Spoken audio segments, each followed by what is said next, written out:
Keith, he truly was the best of us. Got me wondering what he'd do if he was around now. Let us go? Micah's quick-fire response elicits a solemn grunt from Brian. You know damn well that's what he'd do. Golden rule. So I should hit you with a wrench too, then? Got one round here somewhere. The bat promptly stops talking as the bear starts looking around the cluttered mess that is his trailer. Brian eventually stops, smirking to himself in a strange, nasally fashion. Fucking psycho. So you want to talk about Keith, huh? All right. Micah doesn't speak this time, letting the bear mool about. First, you gotta understand that I see things. I reckon everyone here does. Just a lot of folk don't like to admit it, or don't have it as bad. When I see things, I see it, I smell it, I feel it, hear it, taste it, all the six senses and what have you. When I was a kid in Peyton, I didn't see shit, even though I had a pretty fucked up childhood. My mom left when I was 6 because my dad was a piece of shit. And you know, she's a piece of shit for leaving me with him. Anyway, you know where my dad told me she'd gone? No one says anything until Brian turns to look back down at Micah expectantly. I don't know. Brian cackles and it sends a chill up my spine. That aliens had taken her. I press myself deeper into the wall, wishing I could just disappear in between the wood paneling. I think he must have been drunk or high or both, but it stuck with me, you know. I look away, trying to make myself look small and avoid any unnecessary eye contact with him. And then, when I was a teenager, I got myself a boyfriend. Well, more like a fuck buddy. We kinda hated each other. I can feel him looking between Leo and I now. And I have a feeling the bear is aware of our former relationship. At least, it felt like that sometime. Fucker wouldn't leave me alone, no matter how much he was saying I disappointed him. Gotta be my best self, or whatever. He talked too much, but he was a good fuck and the only faggot I knew, so I came here every other week or so to fuck him. Things got a little between us, and he convinced me to help him out with restoring the old bar off of 65. It was a complete shithole, but he loved his vices, booze, drugs, fucking, and peddling all that was like a dream to him. But then something weird happened on one of my trips out here when he wasn't around. I remember the moon was red that night because all of the forest fires out west. And I kept looking at it, and that's when I saw a flying saucer. Like one straight out of a cartoon with lights and a dome thing on top. I couldn't believe it.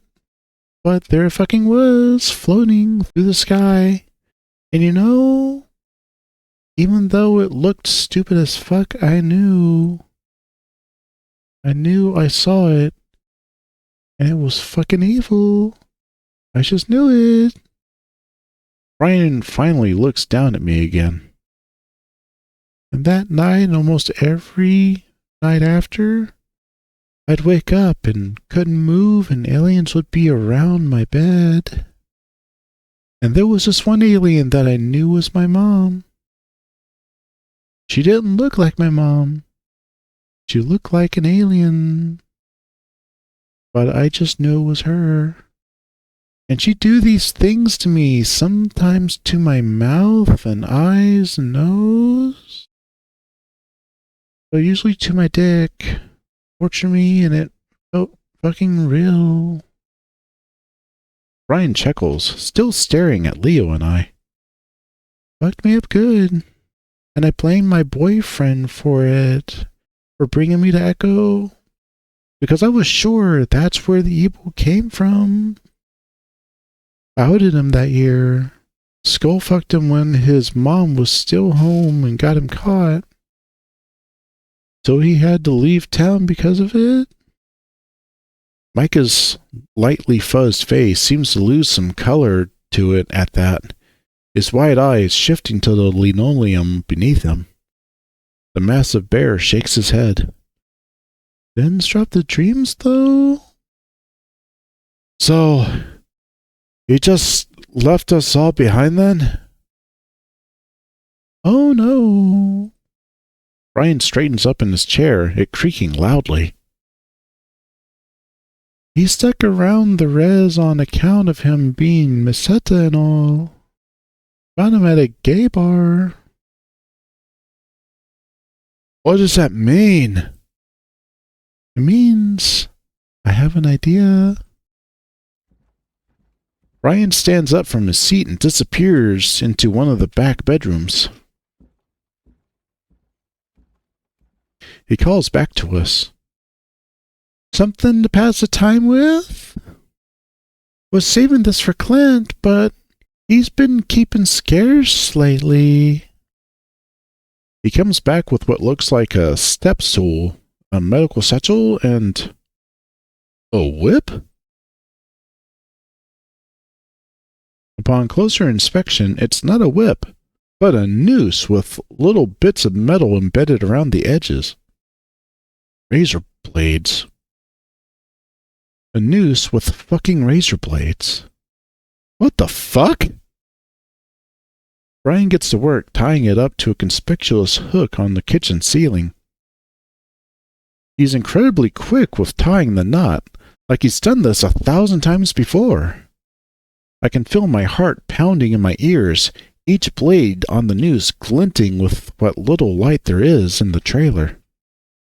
I try to crane my neck to look at Jenna, but I'm still having trouble seeing her. Brian smiles down at Micah, bending down and taking the bat's cuffs off just as quickly. What the fuck are you doing?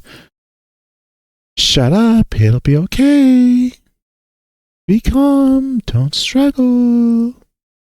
Brian's voice reminds me of children's show presenters, with his squeaky, reassuring cadence. The context of his words makes it deeply unsettling, and I struggle against my collar restraint whenever he's turned away. I have to get out of here. Brian sits down the stool squarely beneath where the noose is hanging. Step up onto the stool. You're short enough so this will actually work. You're fucking crazy! Micah reels back away from him, but Brian grabs him by the hand. He starts bending it inward, and the bat squeals in pain. Okay, you either do what I say, or I'm gonna start breaking every joint in your body, alright? Micah continues to shriek, finally retching free after nodding.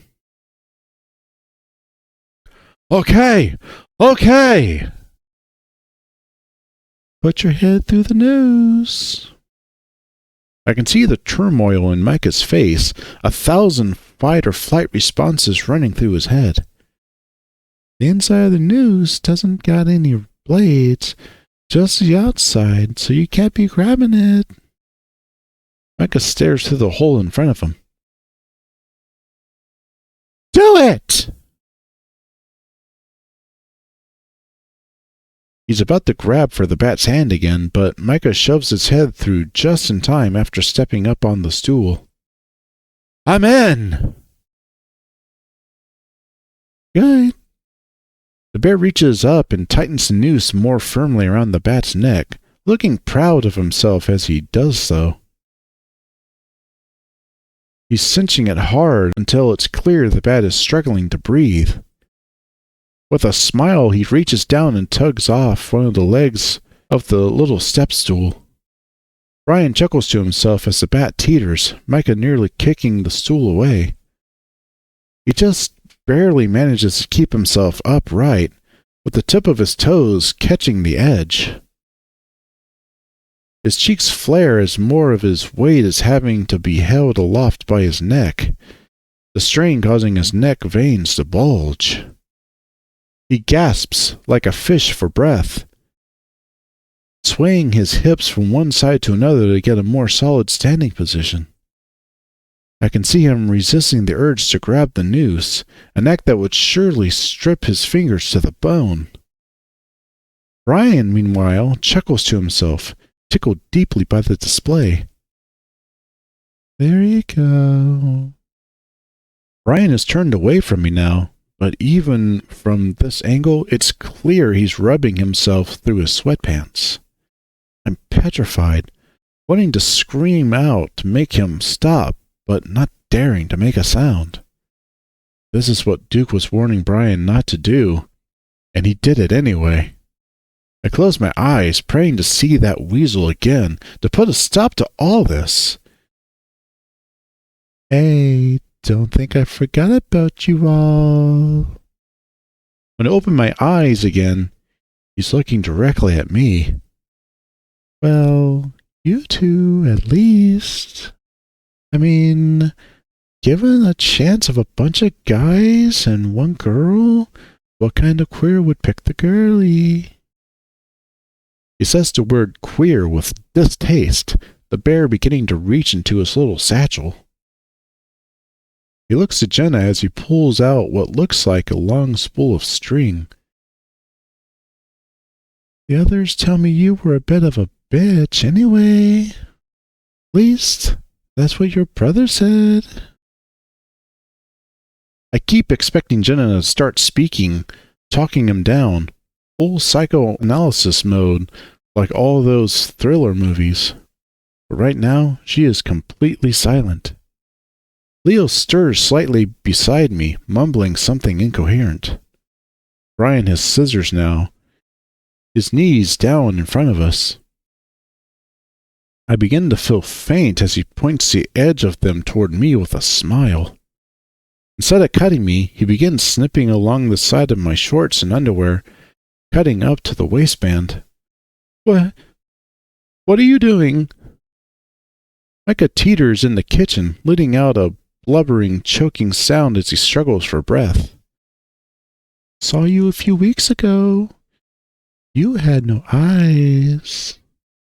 Heard you talking to the empty rail yard, saying that you two need to stay close. Thinking I should oblige that request. What? The eyeless chase? The thing we saw earlier? Leo stirs some as I shout, shifting slightly as Brian does the same thing to his pant leg. Don't worry. I won't get your bits out. He reaches in to his little medical bag and pulls out a suturing needle. I think you're supposed to shave the fur before you start doing this, but oh well. No, please, you don't need to do this. That thing you saw, it wasn't me. I've seen it too. Brian blinks, canting his head slightly. Well, I figured that much. That he wasn't real. But you still have your eyes for now. And that goatee.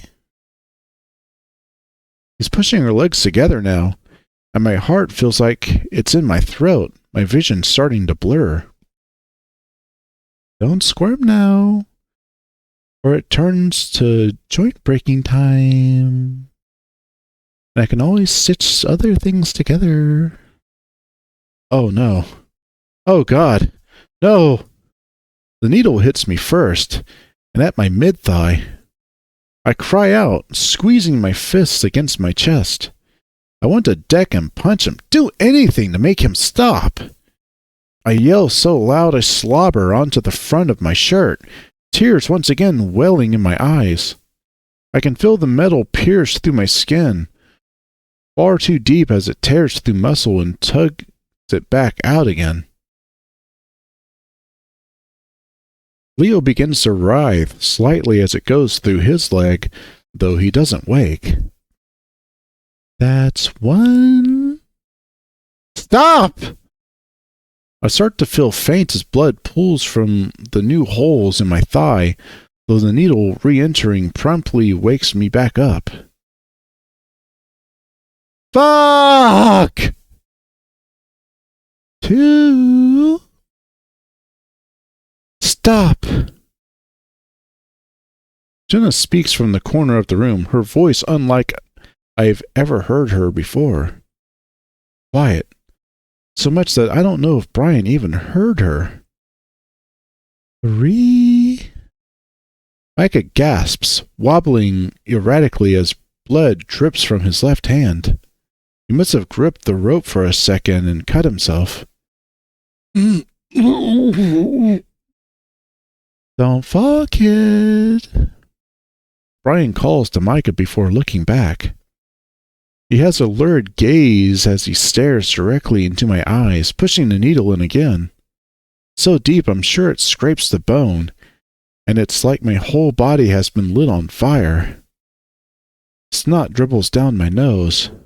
I can't fucking take it anymore. Brian keeps counting. 10, 11, 12, 13, 14. Leo's writhing has gotten more intense, and each tug of his leg spreads the puncture wounds more.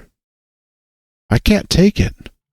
Something begins to move in the corner of the room, and the closet behind the bedroom. I can't tell if it's just my blurry vision or whether the door is actually opening. In the kitchen, the stool tips over and Micah is suddenly dangling freely. Oh God! More choked gurgles escape the increasingly red-faced bat. His arms begin to flail, wildly at first, and then in a more coordinated rhythm. It takes me a moment to realize he's batting his wings. He flaps as hard as he can, and finally, it looks like he manages to get a gulp of air. His hovering is erratic, never enough to keep him completely suspended. Brian peers over his shoulder, eyebrows raised slightly. Help him! Brian ignores her. Would you look at that? He can fly. The exertion is clearly taxing Micah, and he's still having trouble breathing. His face continues to turn an unnatural hue. He can't keep this up. Help him! At the corner of my eye, the closet door shifts open further. There's something inside. Someone. There's a reddish-white color, half cloaked in shadow. Eyes wide, mouth open. It moves like there's a strobe light behind it. Its motions choppy and unnatural. It's like it's not moving at all, but rather a series of images projected in front of my eyes, changing every second. And each second, it gets closer. It looks to be as tall as Brian, and possibly slender, with arms and legs that looked warped and burnt. It has no eyes, no mouth, just holes. Next thing I know, it's in the kitchen, and Micah just drops. The bat hits the floor with a heavy thud, the cut noose still around his neck. Brian sees it now, too. He reels back just as it begins to approach him. They're real! Is all he can say before the bear is yanked about with immense violent force, his body bending like a flicked rubber band. The contents of his pockets, one of the pant pockets, and a small chunk of flesh smack against the kitchen wall. The rest of him goes flying out the window, along with the figure. My mind immediately thinks back to when I was a kid. I'd seen plenty of stuff, lots of horrible things. But the psychiatrist had said that that was normal, that sometimes kids hallucinate. Not like this, though. There's glass scattered across the stained carpet. Bloodstains dapple the turquoise polka-dotted drapes, swaying slightly in the new breeze that comes through the broken window. This is real, right? Past all reasonable doubt, it has to be. The shock of the situation has eclipsed the pain in my leg, though that brief respite fades quickly. It's wretched, niggling, like being stung by 20 little bees every couple of seconds. Rivulets of Leo and I's blood pools together and runs between our connected thighs. I writhe against my restraints, my head spinning and heart pounding. Every base animalistic neuron in my brain is firing to flee the situation, to make the throbbing stop, and to just find safety. But there's nothing I can do but gasp for breath, one eye on the window and the other on the struggling, bleeding silhouette of Micah.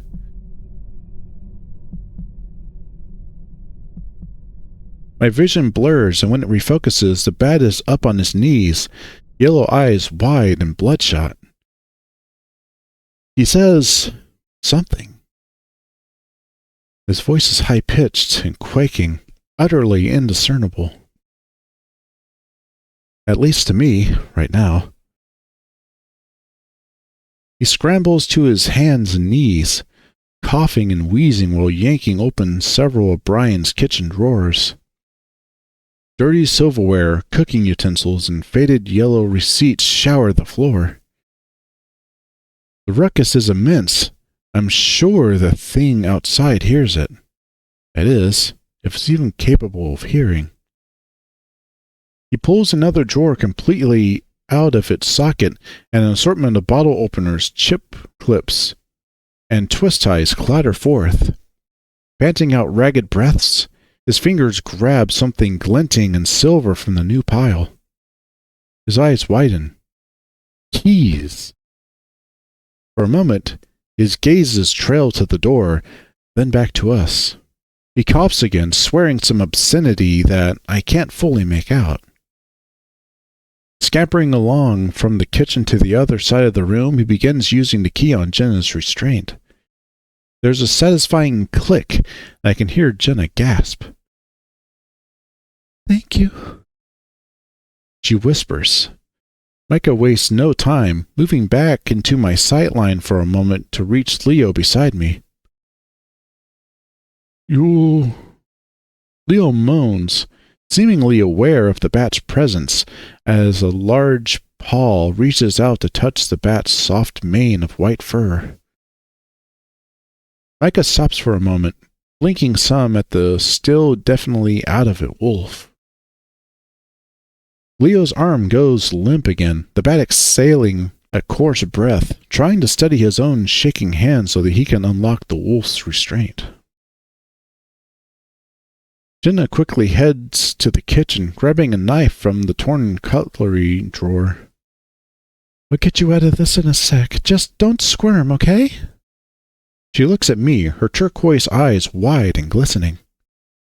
"I'll be fine," Leo murmurs. Jenna doesn't even look at him as she brings the blade between her thighs. With a little slice, she manages to cut through the first stitch, and a fresh runnel of blood leaks from the puncture points. It's as if the wound is hissing at me, my ears ringing as I clutch my fists against my chest. "Don't scream. Don't scream."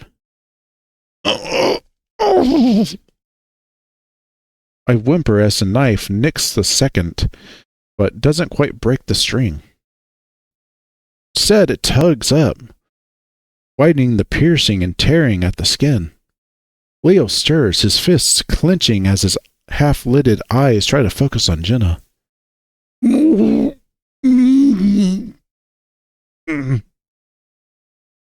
He bares his fangs briefly, trying to stand up. This pulls harder at the stitching, and I can't tell what will give first, the stitches or the flesh on my legs. I cry out between grit teeth, Jenna trying to pin the wolf back down. Stop moving! You're only making it worse! Jenna tries to cut the stitching faster now. She gets one rung, 2, 3. Walk off of me! I look down and see that Jenna's blade tip has stuck into the wolf's thigh, even more blood trickling from the fresh wound. Just be still! I've never heard Jenna so tense. Leo only writhes more, reeling against his restraints with such ferocity that Micah can't undo the lock. God, just fucking give it to me! Bat stops fiddling with the lock and extends a hand out to Jenna, the Finnick turning to look at him. She doesn't move to give him the knife, but she does loosen her grip. Micah doesn't hesitate and plucks it from her with the deftness of a pickpocket. Gingerly, he places the flat of his free hand against Leo's chest, and with the other, he makes a quick slice between our legs in one motion. The pressure keeping us together is suddenly gone, and I can freely pull my leg away from his. The pain is still immense, but nowhere near as bad.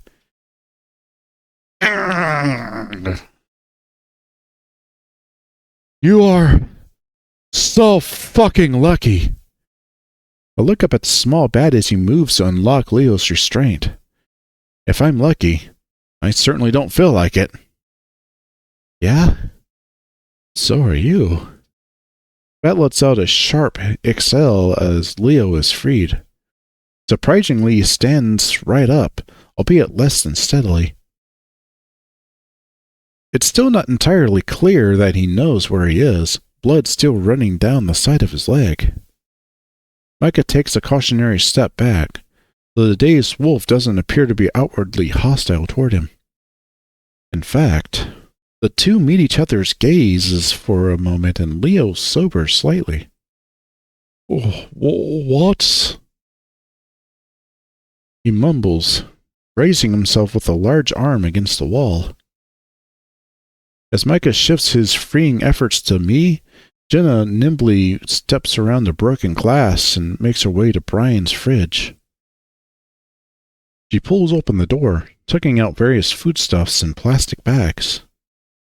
Finally, she pulls out several bottles of water and hurries back over. Click. I gasp, holding my throat as I jerk my head forward. Big gulps of air enter my lungs with a refreshing sensation unlike anything I've ever felt. My whole body buzzes with a mixture of pain and relief. Jenna quickly hands me a bottle of water, and I don't hesitate to start checking it.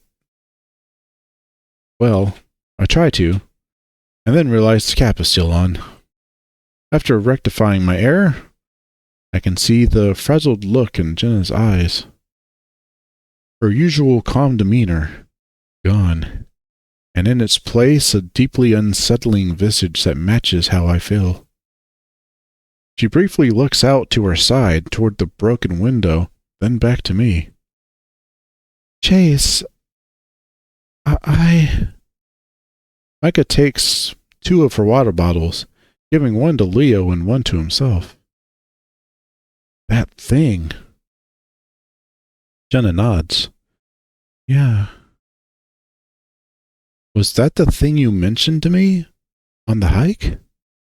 Her fur bristles, the fox finding the notion incredibly uncomfortable. I don't know what that was. Something the authorities will investigate later, I suppose. So, I wasn't fucking seeing shit? That really was some burnt motherfucker leaping out of that sick fuck's closet? Micah squeezes the bottle, splashing his face with cold water. Must have been 7 feet tall, at least. A burned man?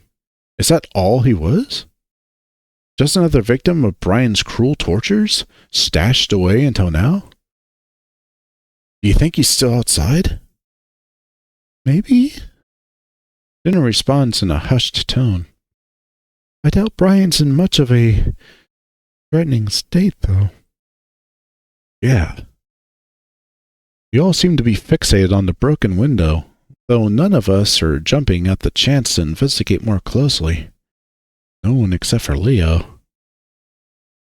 I glance over and see the big wolf stumbling forward, arms outstretched. His movements are jittery, robotic, his maw hanging open slightly. His eyes still aren't fully open, yet he grasps the windowsill and peers into the darkness. He stays there, motionless. Seconds pass, at least 10, and finally he turns to face us. Never seen that before. Leo mumbles. You see anything? Yeah. Micah stares at him, bug-eyed. Well, what do you fucking see? Red. Micah sets his water bottle down, picking back up his knife and the contents of Brian's pockets. All right, fuck this. We're getting out of here. If that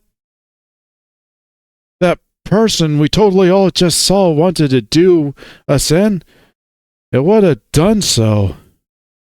I just want to get a car, get some distance from this place, and call the cops on a payphone. He furrows his brow at something on the ground before picking it up and shoving it into his shorts. And spend the rest of the night cooped up in one of those 24-hour pancake houses where the wait staff is always around to watch you. Oral. Gotta save him. Leo blurts this out like a spoken belch, his disoriented eyes seemingly swimming in their sockets as he looks at no place in particular. The notion swells up a knot in my stomach. First fear, then guilt.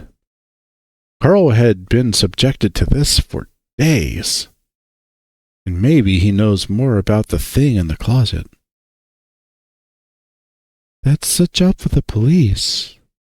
She says this with an initial reassuring tone, though she falters after a moment. Though those gunshots earlier, we would have heard police sirens by now. I'm assuming the phone service and internet is still down. So, let's find a fucking car then. We drive to Peyton, write out those murder-abiding fucks I call friends, and never look back. Jenna sighs, closing her eyes for a moment, then nodding. Yeah. That's as sound of an idea as any. Let's go. I'm not seeing any car keys here. Pretty sure Duke has his ride. Gotta save Carl. Now. Leo interjects, and Jenna just looks at him, dumbfounded. Oh, go right ahead, Leo. He speaks up again, gesturing toward the door flippantly. We'll be in Peyton. You go right ahead and tell us how that goes. Leo blinks slowly, before again slowly meandering to the door. Wait, what? I try to stop him, wincing at the pain in my leg. Oh, Jesus. I manage to grab his fur, and that staggers him enough to stop for a moment. I wasn't serious. Leo, please, come on. We'll stick together and get this taken care of. Carl. I can feel him pulling away, so I try to think of something to get him to stop.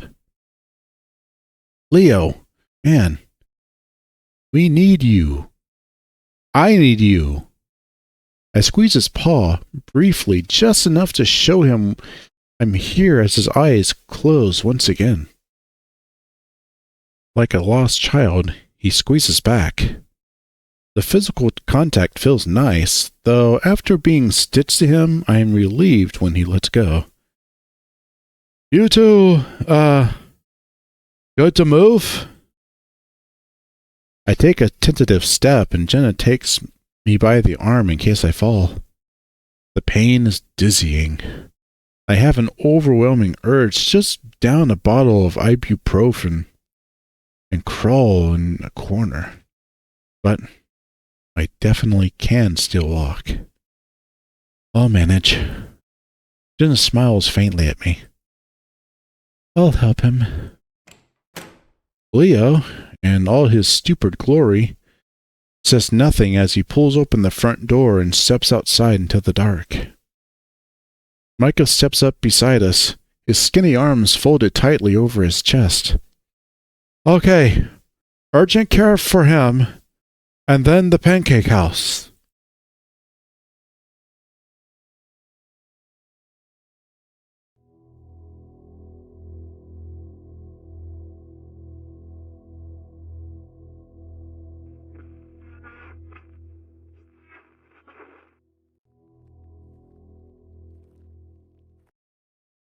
So, that is Saturday. There's a lot to unpack and go over. Let's start with Janice and Mr. Bronson running over the albino cat in what is really a detailed scene of suffering for the poor old cat. It's very well written, in my opinion. Before, I would assume that the cat is supposed to be Sam from the smoke room, albino cat. But now that these two stories are no longer in each other's canon, what will be done with this albino cat? Will they just take this part out?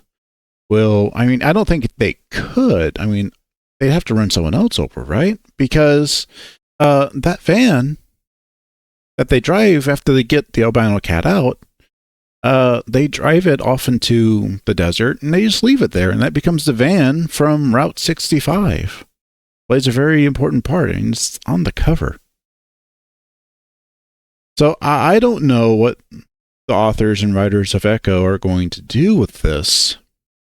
If you've heard, or if you have an idea, I'd love to hear about it. Just let me know in the comments below. Let everyone know. We're all fans here.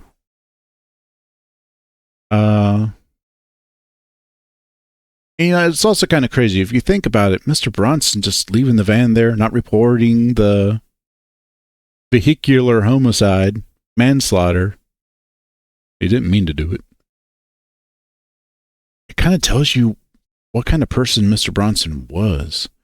And then when you learn more about him in other routes, it kind of confirms this.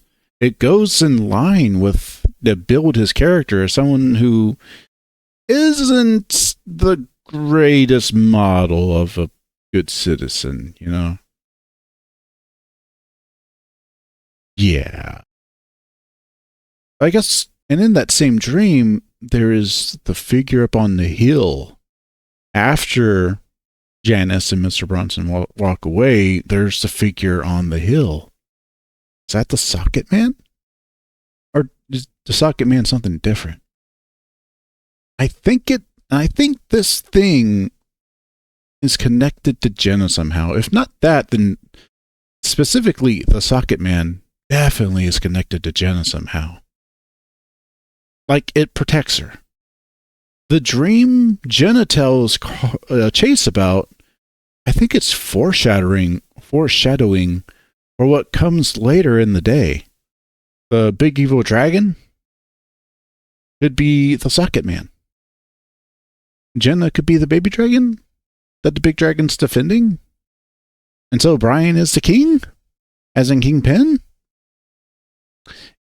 You let me know. The fight between Brian and Leo, that's just fucking awesome. And the way Micah jumped in with the wrench is such a badass move.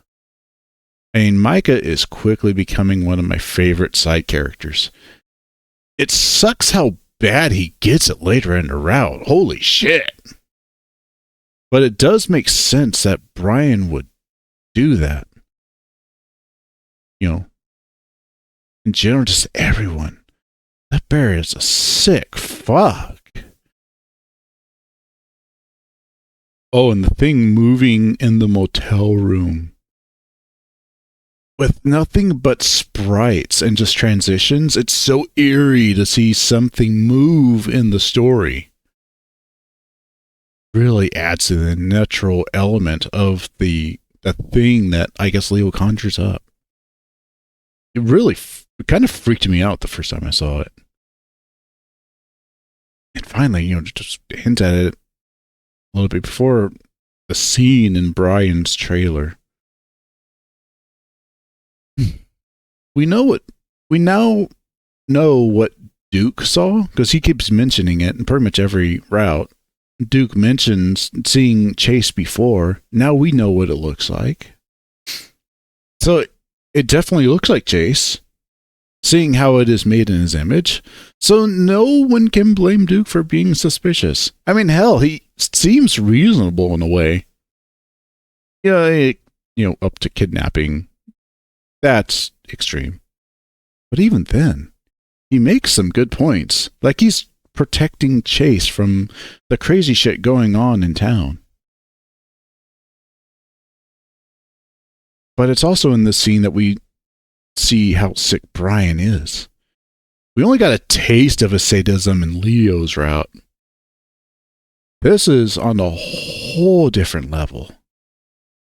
Hanging Micah with a rope that has razor blades, sewn into it?